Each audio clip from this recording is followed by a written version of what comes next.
Quran perhatikan di sini ada huruf mim sukun ketemu mim. Nah, bagaimana bacanya nanti kita praktekkan.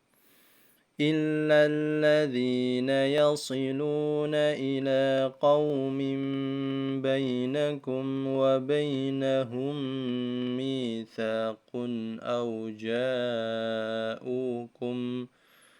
أو جاءوكم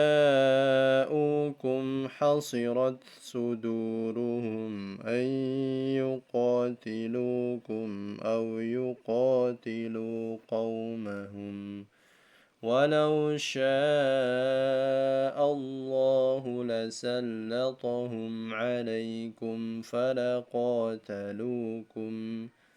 Nah, perhatikan ini dibaca dengung ya, mim sukun masuk ke mim berikutnya. Wa bainahum mitsaq. Wa bainahum mitsaq.